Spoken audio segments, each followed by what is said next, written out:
Hello everyone, welcome to back my channel.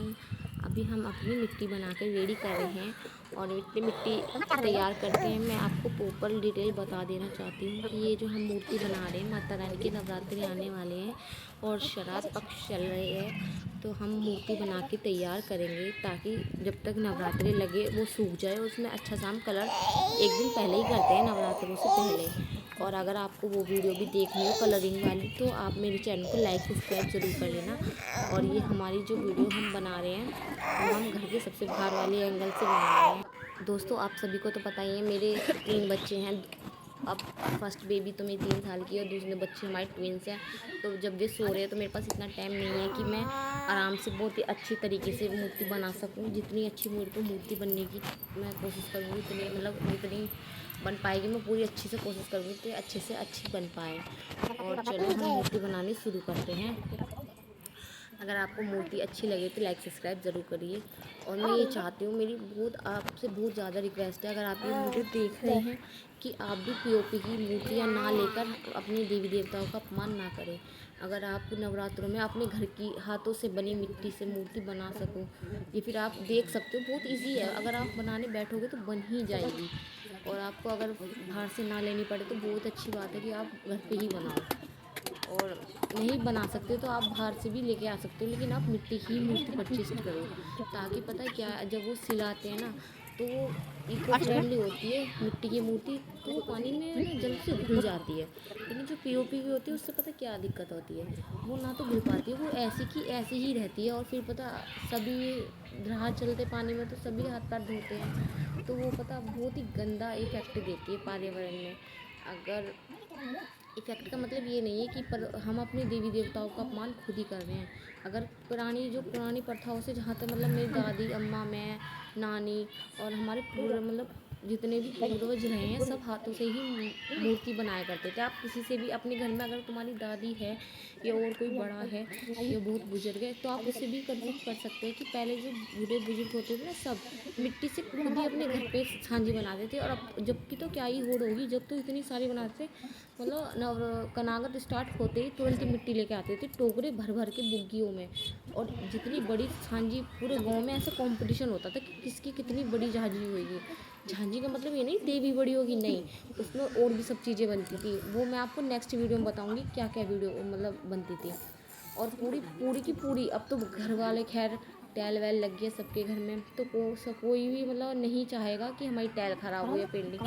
लेकिन नहीं, पहले ऐसे नहीं था। पहले जब देवी माता रानी की हम मूर्ति लगाते थे ना, पूरी की पूरी दीवार पे लगाते थे, चाहे वो कितनी ही अच्छी दीवार क्यों ना हो। वो बता मूर्ति लग के उन 9 दिनों में उस जगह की इस तरीके से शोभा बढ़ाती थी कि आप सोच भी नहीं सकते। और उस घर में इतनी खुशियाँ रहती थी उन नवरात्रों में। और अब का क्या, अब तो मुझे खैर पता ही नहीं चलता कि नवरात्रि कब आ गए, श्राद्ध कब आ गए और होली कब चली गई, दिवाली।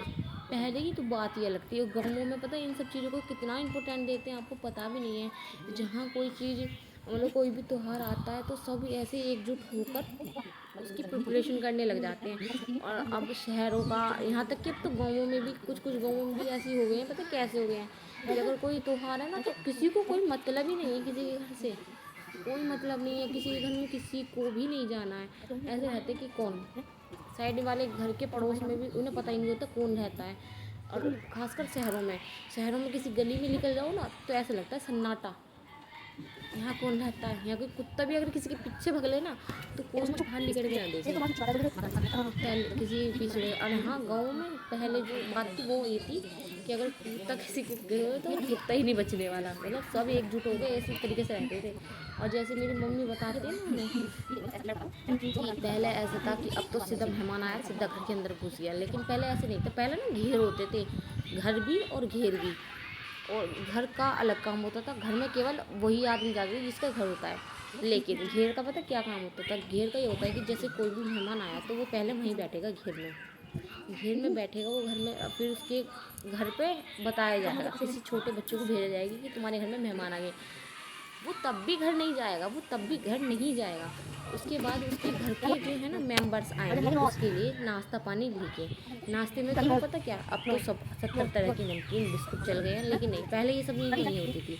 पहले होता था क्या, पहले होता था हमारे चाय, मट्ठा, दूध, दही, ये सब चीज़ ऐसे मतलब नाश्ते में दी जाती थी। लेकिन अब क्या, किसी के घर चले जाओ चाय बनाते भी ऐसी शक्ल दिखाएंगे, और चाय भी काली कलोच एकदम, जिसे पीते हुए पीने से अच्छा लगेगा कि इससे बढ़िया तो कोई तपड़ी पी ले तो ही सही है। खैर ये सब बातें मैं आपको क्यों बता रही हूँ, ताकि आप मेरी पूरी मूर्ति देख सकें और आपको मज़ा भी आए देखने में। खैर अब मेरी मेन मोटिव तो यही है कि आप ना मूर्ति बनाओ तो घर पे ही बनाओ, और माता रानी में अपने हृदय से बनाओ, और उनमें माता रानी में अपने अच्छे से रंग बनो, ताकि आपको जब मूर्ति आप स्थापित करो तो ऐसा लगे कि हाँ वाकई में देवी माता रानी आपके घर आई हैं। और ये हमारा फाइनल लुक आपको ज़रूर दिखाएंगे। ये हमारा फाइनल लुक है, कलरिंग की अलग से वीडियो आएगी, आप उसे भी देख सकते हो। अगर आपको वीडियो अच्छी लगे तो लाइक सब्सक्राइब जरूर करना एवरीवन। अगर मुझसे कोई मिस्टेक होगी, बोलने में गलती होगी तो मुझे क्षमा कर देना। Thank you every